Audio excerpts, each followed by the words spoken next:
Amém? Está escrito: todo sumo sacerdote é escolhido dentre os homens e designado para representá-los em questões relacionadas com Deus e apresentar ofertas e sacrifícios pelos pecados. Ele é capaz de se compadecer dos que não têm conhecimento e se desviam, visto que ele próprio está sujeito à fraqueza. Por isso, ele precisa oferecer sacrifícios por seus próprios pecados, bem como pelos pecados do povo. Ninguém toma essa honra para si mesmo, mas deve ser chamado por Deus, como de fato o foi Araão. Da mesma forma, Cristo não tomou para si a glória de se tornar sumo sacerdote, mas Deus lhe disse: Tu és o meu filho e hoje te gerei. E diz no outro lugar: Tu és sacerdote para sempre, segundo a ordem de Melquisedeque. Durante os seus dias de vida na terra, Jesus ofereceu orações e súplicas em alta voz e com lágrimas àqueles que o podia salvar da morte, sendo ouvido por causa da sua reverente submissão. Embora sendo filho, ele aprendeu a obedecer por meio daquilo que sofreu, e uma vez aperfeiçoado, tornou-se a fonte de eterna salvação para todos os que lhe obedecem. Senhor Deus, que a Tua palavra seja como semente no nosso coração, Senhor, para dar fruto em nossa vida. Usa a minha vida como instrumento nas Tuas mãos, para a honra e glória do Teu nome. Amém. Amados irmãos, o homem, como eu já disse, ele foi criado para duas coisas: glorificar a Deus e também viver em comunhão com Deus. Essas foram as duas finalidades, tanto que no Éden, Deus todos os dias, ele vinha a Adão e a Eva e conversava com eles, porque o homem para isso foi criado, para estar em comunhão e para glorificar a Deus. Mas a grande questão, irmãos, é que isso se tornou impossível, a comunhão com Deus, porque o homem foi tocado, manchado pelo pecado, e Deus, sendo santo, perfeito, ele não pode estar em comunhão com um pecador. Não há como Deus estar em comunhão com um pecador. E a única maneira de banir esse pecado do homem, de tirar esse pecado do homem, era cumprir a justiça de Deus no homem, que era a morte. A única forma de quitar a dívida de Deus com o homem era a morte, porque o salário do pecado era a morte e a condenação do pecador consistia na morte. E Deus, ele precisava, porque Deus, por amar o homem, continuou querendo viver em comunhão com o homem. Então nós vemos que no Antigo Testamento Deus cria um instrumento para que o homem possa viver em comunhão com ele. E qual era esse instrumento? Uma vez que o pecado, ele tinha que ser, a justiça de Deus consistia em matar aquele que peca, em punir com a morte aquele que peca, para que o homem pudesse viver em comunhão com Deus. Deus institui o sacrifício, a oferta de sacrifícios de animais, com prazo de validade, era um prazo de validade de 1 ano, para que o homem, sendo purificado através disso, ou seja, o homem era digno de morrer porque tinha pecado. Então o que Deus faz? Mate um animal, então haverá a morte em justiça contra o pecado que o homem cometeu, e o homem, através desse sacrifício substitutivo, ele podia estar na presença de Deus. Claro que não como estamos hoje, que nós temos pleno acesso ao Pai. Na época, o povo era através de um sacerdote. E Deus institui isso, que o animal fosse morto, para que, cumprindo por um período a justiça de Deus sobre o pecado do homem, ele tinha um período, que não era esse sacrifício, ele não tinha uma validade eterna, mas ele sacrificava o animal e ele era purificado por um período para poder estar na presença de Deus. E esse sacrifício tinha que ser renovado a cada ano. Ou seja, o problema do pecado do homem não estava resolvido. O homem continuava condenado, mas haviam períodos, janelas concedidas a Deus para comunhão com Ele através do sacrifício de um animal no lugar do homem. Isso já apontava para o que Deus ia fazer no Novo Testamento, através de Jesus Cristo. Esse animal que era oferecido a Deus, ele tinha que ser o primeiro, tinha que ser um cordeiro sem mancha, perfeito, um animal perfeito, sem mancha, e o primeiro da cria, a melhor parte. Deus sempre pedia a melhor parte para ele. E para oferecer esse sacrifício era preciso primeiro um sacerdote. O povo não tinha acesso a Deus diretamente, mas isso era feito através de um sacerdote. Então lá em Hebreus, no versículo 1, diz: todo sumo sacerdote é escolhido dentre os homens e designado para representá-los em questões relacionadas a Deus e apresentar ofertas e sacrifícios pelos pecados. Então, o sacerdote era aquele que estava entre Deus e os homens. Uma vez que o povo, não tinha acesso a Deus, então o sacerdote ele fazia a mediação entre o homem e Deus. E para o sacerdote fazer isso, ele também era pecador. Então, o que ele tinha que fazer? Primeiro, ele oferecia um sacrifício para a santificação dele. Uma vez feito isso, ele entrava na tenda diante de Deus, no Santo dos Santos, que era um lugar que só o sacerdote entrava, e após ser purificado, porque se não fosse ele morria, quando botasse o pé lá ele morria. Então ele entrava lá e lá ele oferecia um sacrifício pelo povo, santificando o povo. E isso era renovado a cada ano, ou seja, o homem continuava condenado e pecador, mas Deus deu um meio de santificá-lo, ainda que por um período, para que ele continuasse em comunhão com Deus. Ou seja, uma vez que esse sacrifício não fosse renovado, o homem continuava na sua situação de condenação. Nada mudou, continuava condenado, inimigo de Deus, afastado de Deus. E os sacerdotes, levantado por Deus, ninguém podia se intitular sacerdote, tinha que ser escolhido por Deus para isso.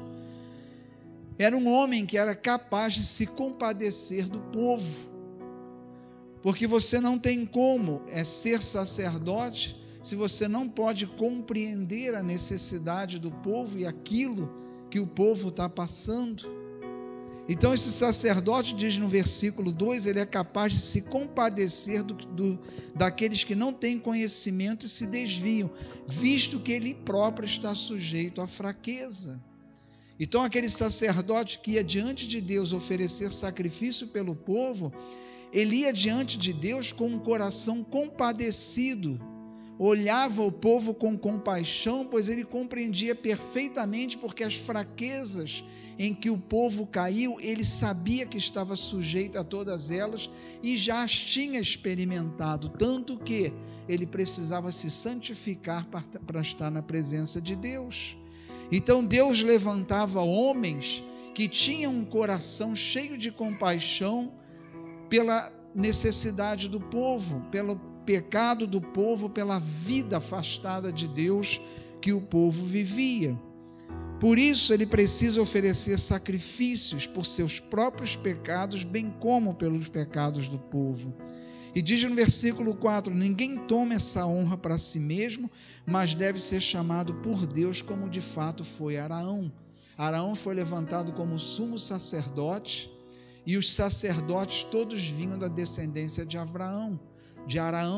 Os levitas eram um outro ministério que servia aos sacerdotes, mas Araão foi o sumo sacerdote e os seus filhos foram tomando esse trabalho após Araão. E ele continua dizendo, da mesma forma Cristo não tomou para si a glória de se tornar sumo sacerdote, mas Deus lhe disse, tu és o meu filho e eu hoje te gerei. Jesus ele se esvazia da glória que ele tinha como Deus para ser sacerdote, ser um sumo sacerdote do povo diante de Deus. E Jesus, não diferente dos sacerdotes do Antigo Testamento, Jesus também era capaz de compadecer-se, porque ele sentiu na própria carne tudo que nós sentimos. E eu creio, irmãos, que muitos cristãos vão viver a sua vida toda e não vão experimentar tudo que Jesus experimentou na sua carne, tudo que Jesus experimentou, todas as dores que Jesus experimentou. Nem todos de nós, talvez um experimente uma ou outro outra, mas Jesus experimentou a dor física, experimentou a traição, experimentou o abandono, experimentou a dor na alma causada pelo pecado. Não que ele tivesse pecado, mas os efeitos do pecado da humanidade caíram sobre ele. E ele sentiu a dor que um pecador sente na alma quando peca, a ponto dele dizer na cruz: Pai, por que me abandonastes? Porque o pecado da humanidade que estava sobre ele fez com que ele nem conseguisse sentir mais a presença de Deus, a presença do Pai dele, alguém com quem ele vivia intimamente. Então tudo ele experimentou, e Jesus diz aqui, é um sacerdote capaz de compreender as nossas dificuldades. E isso, irmãos, é algo tremendo para nós, porque quando você tem um problema na sua vida, quando você está passando por uma situação, a pessoa que você vai escolher ouvir, ou a pessoa que você vai procurar, normalmente é aquela que você sabe que passou pela mesma coisa que você está passando. Por duas razões muito simples: ela pode compreender o que você está passando e ela pode te ajudar porque ela viveu a experiência do que você está vivendo.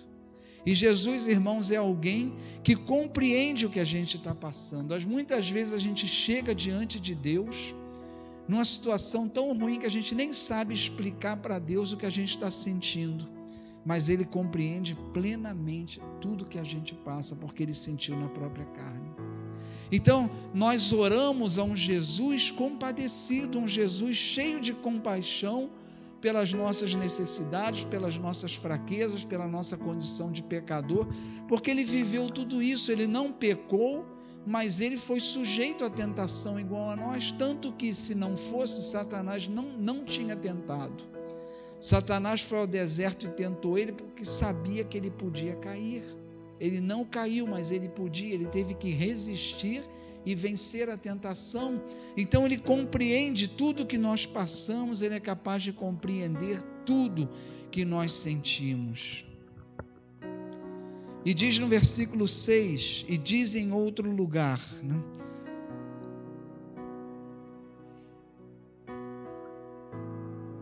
E diz em outro lugar, assim, versículo 6, Tu és sacerdote para sempre, segundo a ordem de Melquisedeque.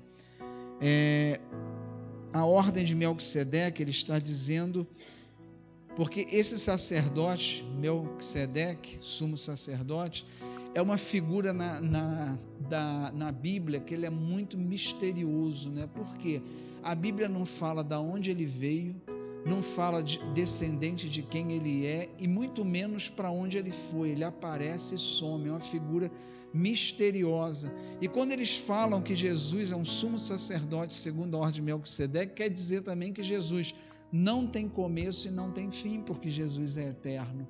Então a Bíblia, a teologia faz essa comparação, essa associação da figura de Jesus a esse sumo sacerdote que era Melquisedeque, porque é um homem misterioso. Ele não tem de onde veio, não tem um começo, e a Bíblia não tem. Ele aparece na Bíblia e some. Só é citado 2 vezes na Bíblia, e a Bíblia em momento nenhum diz de onde veio e para onde foi, e nem descendente de quem era, como lhe surgiu. E diz aqui, irmãos, né, versículo 6, versículo 7 diz: Durante os seus dias de vida na terra, Jesus ofereceu orações e súplicas em alta voz e com lágrimas àqueles que o podia salvar da morte, sendo ouvido por causa da sua reverente submissão. Amados irmãos, aqui está dizendo que Jesus fazia oração pelo povo em voz alta e com lágrimas, porque ele se compadecia. Os milagres que Jesus fazia pelo povo era porque ele se tinha compaixão do povo, ele olhava e se compadecia da situação do povo. Amados irmãos, a gente pode crer num Jesus que se compadece das nossas dificuldades. Às vezes até quando a gente peca, ele sente compaixão, porque a gente está sujeito a uma natureza humana que é decaída e que a gente luta, tem um conflito diário com a nossa natureza humana. Todos os dias nós temos um conflito direto com a nossa natureza humana, porque ela peleja contra as coisas do Espírito, contra a nossa vida espiritual, e Jesus se compadece disso, por isso ele nos perdoa.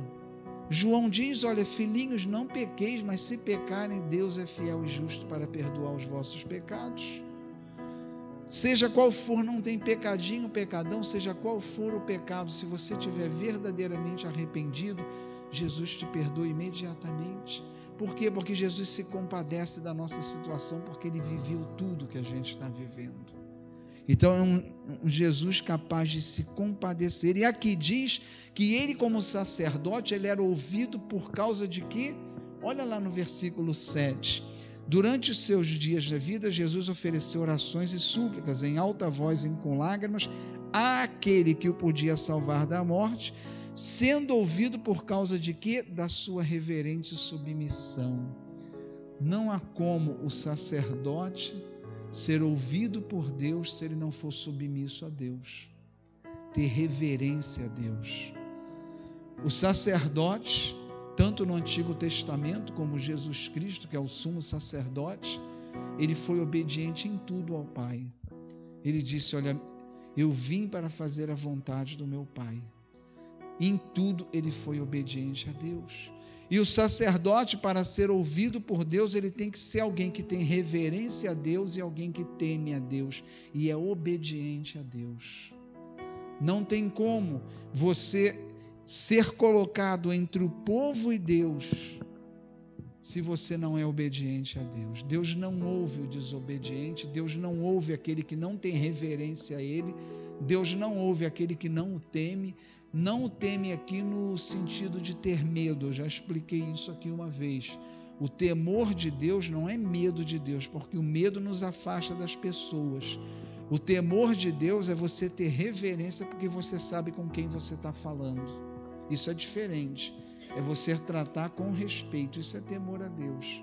Eu citei até o exemplo, se você tem acesso a uma pessoa importante, né, fala, olha, você hoje vai falar com fulano, o que? Eu vou poder a essa pessoa? Você vai falar com fulano hoje. Você vai entrar lá na sala e dar tapinha nas costas dele, dar tapa no peito e brincar com ele? Não vai. Você vai ter acesso a ele, mas você vai chegar lá, boa noite, com o maior respeito, porque você está falando com fulano. Assim é com Deus, nós temos pleno acesso ao Pai, mas nós temos que ter temor ao Pai, não medo, porque o medo vai nos impedir de estar na presença de Deus. Você não fica perto de quem você tem medo. Mas você tem que ter temor a Deus. Temor é o quê? Eu tenho acesso, não tenho medo de chegar perto de Deus, porque Ele é meu Pai, mas eu tenho temor, eu tenho reverência, porque eu sei com quem eu estou falando. Eu sei com quem eu estou falando. E isso é algo, irmãos, que hoje se perdeu de vista. As pessoas estão confundindo amor a Deus com falta de respeito, com irreverência, com falta de temor. E estão tratando Deus de qualquer jeito. O nome de Deus anda aí rolando por internet. As pessoas fazem piadas com o nome de Deus, com o nome de Jesus, porque não tem reverência. E, amados irmãos, a grande questão de tudo isso, né, e vocês devem estar falando assim, olha, para que você está falando, pastor, tudo isso para a gente? Por acaso a gente é sacerdote? Eu quero dizer a você nessa noite que você é sacerdote, sim. Vamos abrir lá em 1 Pedro, capítulo 2, versículo 9 e 10. 1 Pedro, capítulo 2, versículo 9 e 10. Tudo isso, né, que Jesus como sumo, ele é o sumo sacerdote, nós também somos chamados a sermos sacerdotes, a estarmos entre o povo e Deus. A igreja, ela tem que estar entre o povo pecador e Deus. Acharam 1 Pedro, capítulo 2, versículo 9 e 10? Está escrito, vocês, porém, são geração eleita, ou seja, Nós fomos escolhidos por Deus, assim como o sacerdote no Antigo Testamento era levantado e escolhido por Deus, nós também fomos eleitos por Deus, escolhidos por Deus. Você não está aqui nessa noite porque você teve a generosidade de escolher a Deus, não. Você está aqui porque Deus te escolheu. Antes mesmo que você nascesse ou decidisse estar aqui, Deus já tinha te escolhido. Vocês, porém, são geração eleita, sacerdócio real. Nós somos sacerdotes de Deus. O que é sacerdote? É aquele que oferece sacrifício para a purificação do povo, aquele que fala da parte de Deus. Nós cristãos, como igreja, nós somos... Qual é a nossa missão como igreja? De anunciar o evangelho a todos os povos, falar da parte de Deus. Isso é o ofício de um sacerdote. Falar da parte de Deus às pessoas. E aqueles que vêm a nós, pecadores, e desejam a salvação, nós mostrarmos o caminho para Deus e orarmos apresentando essas vidas a Deus. Isso é ou não é um sacerdote? Nós somos sacerdócio de Deus, nação santa, povo exclusivo de Deus, ou seja, nós somos exclusivos de Deus, não temos outro dono, o nosso único dono é Deus, para anunciar as grandezas daquele que nos chamou das trevas para a sua maravilhosa luz. Para que nós somos sacerdotes? Para anunciar as grandezas daquele que nos chamou das trevas à sua maravilhosa luz. Para isso nós somos sacerdotes. Antes vocês nem sequer eram povo, porque no mundo, gente, não existe um povo. Porque para ser povo você tem que estar em comunhão e unidade. No mundo as pessoas vivem cada uma por si mesmas. Cada um cuida de si. Então ele diz, antes vocês nem sequer eram povo, mas agora são povo de Deus. Povo de Deus, não haviam recebido misericórdia, mas agora receberam. Nós recebemos a salvação de Deus por misericórdia. Mas o sacerdote é aquele que o dono da vida dele é Deus. Aqueles sacerdotes do Antigo Testamento, eles tinham que ter uma vida de plena obediência a Deus. Por isso diz ali, Jesus foi ouvido porque ele tinha uma vida de obediência a Deus. E os sacerdotes do Antigo Testamento tinham que ter uma vida de obediência a Deus e serem chamados. A condição para você ser sacerdote era ser chamado por Deus, santificado por Deus e viver em obediência a Deus. Esse era o perfil de um sacerdote. Hoje não é diferente. Vocês foram chamados, está aqui dizendo, 2 Pedro, vocês, porém, são geração eleita, sacerdote real, porque foram eleitos. Vocês foram chamados por Deus a serem sacerdotes, a orar pelas pessoas, a levar as boas novas da salvação. Sacerdócio.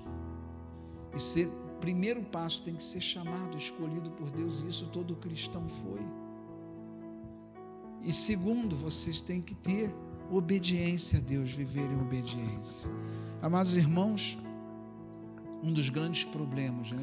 Isso dito pelo bispo Rubens, né? No café da manhã, ele fala, um grande problema da igreja hoje é que está levantando pastores que não são chamados. Porque para você ser sacerdote, e no caso do pastor é um sacerdócio que é separado para isso, um sacerdócio por excelência, você tem que em primeiro lugar ser chamado. Você não tem que querer ser, não, eu quero ser um pastor, então eu quero ser, eu tenho que ser, ou eu mostrei serviço para ser pastor. Não, o fundamental para um homem ser pastor é ter o chamado de Deus. Você não tem chamado, você nunca vai conseguir ser um sacerdote. E outra coisa é viver em obediência, né? Uma coisa curiosa, quando eu fui me ordenar, eu passei por uma entrevista com o John, que é o filho do bispo Primaz. E ao final da entrevista, levou uns 45 minutos ou 1 hora, e você só é ordenado se passar por essa entrevista. Ao final ele perguntou, e a camisa sacerdotal, a camisa eclesial, vocês conseguiram? Que é muito difícil comprar essa camisa e tinha que ser branca. Você, para ordenar uma camisa de manga comprida branca, eu já até usei ela aqui, e um paletó preto, e para achar essa camisa eu fiz isso. E aí ele comentou uma coisa que até então eu não sabia, eu era católico. Esse colarinho, as pessoas pensam, pô, isso aí é de igreja católica e os evangélicos copiaram. Não é. O colarinho foi criado em 1827 pela igreja presbiteriana lá na Escócia. Era um reverendo Donald. Criou. E por quê? Qual o sentido do colarinho? Para vocês entenderem o que está na palavra aqui hoje. Por que usava o colarinho? Porque os escravos usavam um colar de ferro no pescoço. Vocês lembram disso? Aquele colar de ferro queria dizer que eles tinham um dono. Então esse reverendo criou esse colarinho para dizer, olha, esse aqui tem dono. E por que o colarinho é branco? Porque o dono é santo, é Deus. Aí no Concílio Vaticano II, a Igreja Católica aderiu o colarinho. Só que o mundo acabou conhecendo o colarinho através da Igreja Católica, porque a dimensão da Igreja Católica é muito maior. Então muitas pessoas conheceram o colarinho através da Igreja Católica, mas não foi criado pela Igreja Católica, ela adotou. Mas eu estou dizendo isso para vocês entenderem. Isso aqui é símbolo de que eu tenho um dono que é santo e eu sou obediente a esse dono porque ele é meu dono. Só assim você pode ser sacerdote. E toda a igreja chamada ao sacerdócio precisa ser chamado e ser obediente. Para concluir, os sacerdotes do Antigo Testamento, por continuarem e serem pecadores, eles tinham que renovar sacrifícios de animais anualmente, porque eles não podiam viver na presença de Deus, era preciso um sacrifício para permitir isso. E uma vez terminada a validade do sacrifício, continuava em condenação, continuava condenado. Mas esse sacrifício apontava para Cristo. Qual a diferença de Cristo como sacerdote? Cristo foi sacerdote e foi o cordeiro ao mesmo tempo. Jesus, como sacerdote, ele ficou entre o Pai e o povo, trazendo as boas novas, anunciando: quem vê a mim vê ao Pai. As palavras que eu digo não são minhas, mas daquele que me enviou, do meu Pai.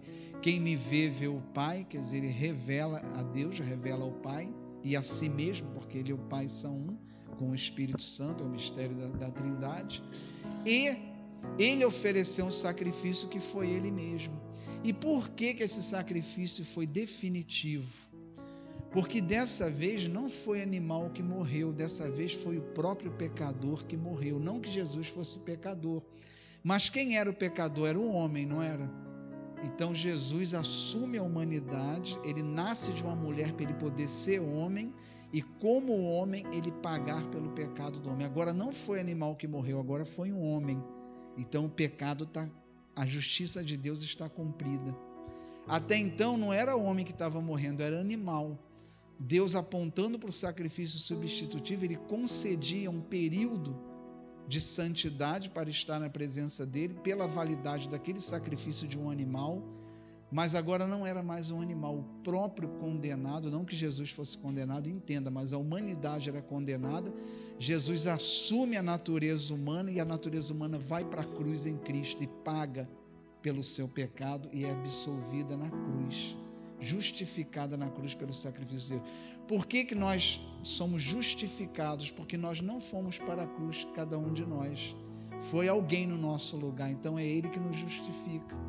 Se cada um de nós fosse por uma cruz, eu mesmo paguei pelo meu pecado, então eu vou para o céu pelo meu próprio sacrifício, mas não foi assim. Jesus morreu em nosso lugar, então nós somos justificados pelo sacrifício dele, que não foi o nosso. E assim adquiriu a vida eterna e o convívio com o Pai. Por quê? Porque Jesus foi santo. Ele, além de quitar a dívida com o Pai, ele viveu plenamente a vontade de Deus. Ele não pecou e ele obedeceu a Deus. E pelos seus méritos ele foi digno de entrar na eternidade. E quem entrou com ele na eternidade? A humanidade. Ele não era homem também? Então ele leva a humanidade de volta a Deus. Então esse sacrifício de Cristo é definitivo por isso. Porque o próprio homem quitou a sua dívida na cruz em Cristo. E, sendo santo e obedecendo perfeitamente a Deus, ele foi digno da vida eterna e leva com ele a humanidade, porque ele era homem também. Por isso, ele teve que nascer de uma mulher. e teve que ser Deus e homem. Ele poderia nascer de José e Maria? Não, senão ele seria só homem. Sendo só homem, ele seria um pecador. Ele, sendo Deus, ele foi santo. Sendo Deus, foi santo, e nascendo de uma mulher, ele tomou sobre si a nossa humanidade. Entendeu isso? Por isso o sacrifício de Cristo é definitivo. E o que nos resta hoje como justificados? Crer em Jesus Cristo. A nossa justificação hoje, a nossa salvação hoje consiste em crer em Jesus Cristo. Todo aquele que crê em mim não morrerá. Quem vive e crê em mim não morrerá eternamente. É a fé em Jesus Cristo que nos salva. Por que é a fé? Não teria que ser a santidade, porque só em Cristo nós somos santos. Se a gente viver só pela natureza humana, a gente vai se entregar ao pecado, porque a nossa natureza humana é decaída. A gente só está caminhando para o reino de Deus, só está se santificando, porque há um poder dentro de nós, que é o Espírito Santo, criou uma nova natureza em nós que é capaz de agradar a Deus e renunciar ao pecado, e assim está nos levando para o céu. Mas a gente depende de Cristo para isso. Se a gente não tem fé em Cristo, a gente não tem Cristo. Porque ele disse: aquele que me ama guarda as minhas palavras. Eu virei a ele, eu e meu Pai viremos a ele e faremos nele morada. E se ele não fizer morada, a gente não tem vida espiritual nenhuma, porque ele disse lá em João: sem mim nada podeis fazer. Amém? Vamos servir a ceia. É um momento em que o sumo sacerdote Cristo oferece a si mesmo como cordeiro para ser sacrificado pelos nossos pecados.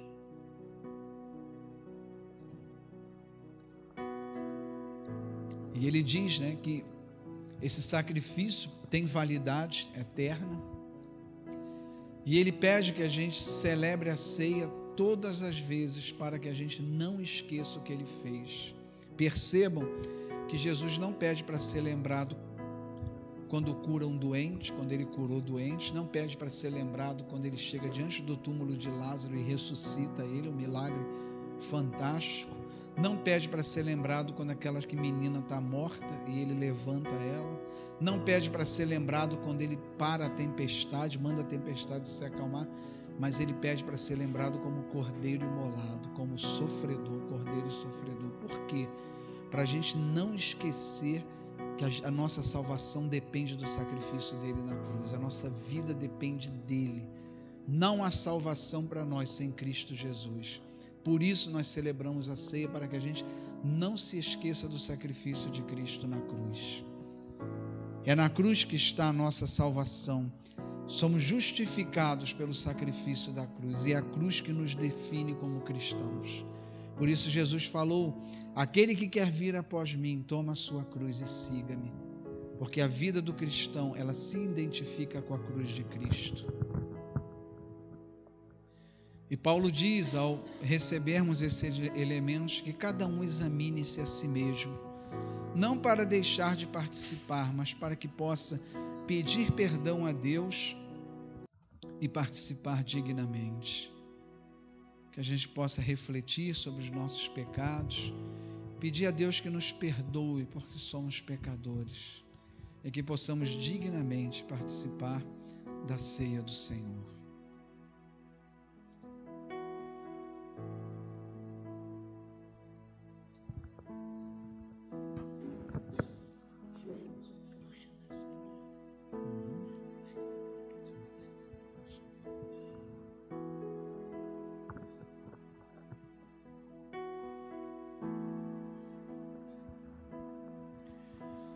Nós não temos em nossa mão o corpo de Cristo, nem o sangue, nós temos símbolos.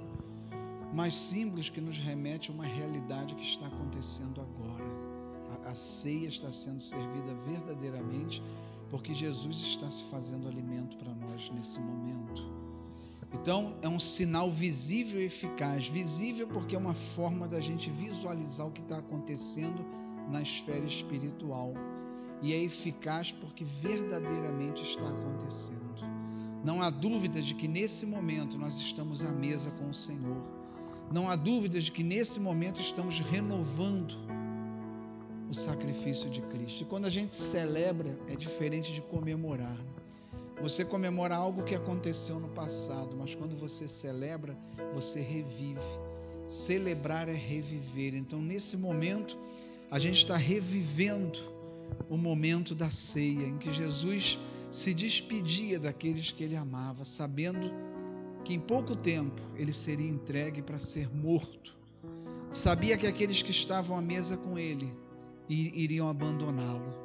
Pedro negaria, ele sabia disso e tinha dito: Pedro, antes que o galo cante 2 vezes, tu me negarás 3 vezes.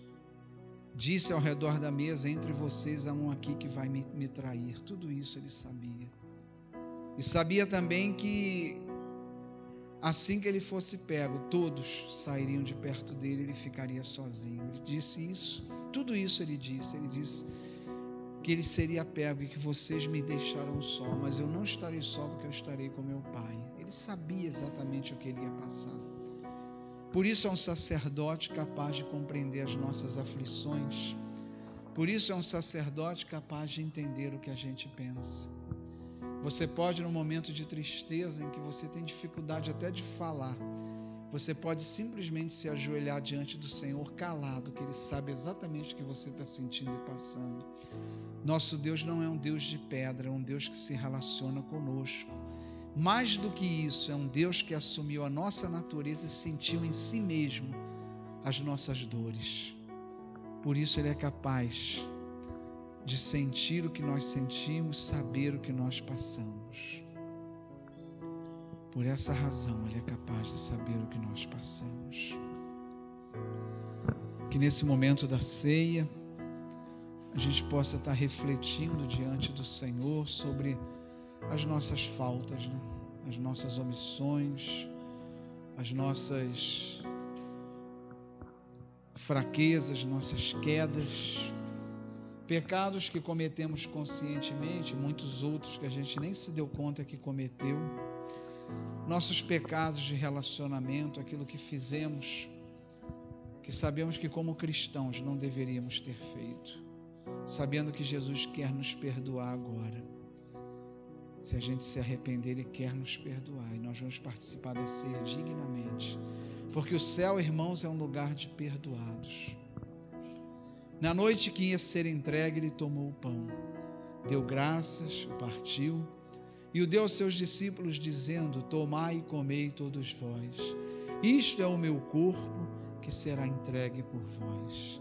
Nós abençoamos esse pão, em nome do Pai, do Filho e do Espírito Santo. Amém. Comamos todos.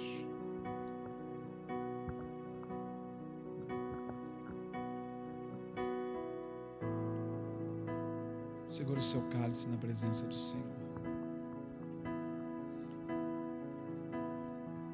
Na noite, mesma noite em que ia ser traído e entregue, Ele tomou o cálice em suas mãos e o entregou aos seus discípulos, dizendo: tomai e bebei todos vós. Este é o cálice do meu sangue, o sangue da nova e eterna aliança, que será derramado por todos vocês e por todos os homens para o perdão dos pecados. Nunca se esqueçam do que eu fiz, fazei isso em minha memória. Nós abençoamos esse cálice em nome do Pai, do Filho e do Espírito Santo. Amém. Tomamos todos.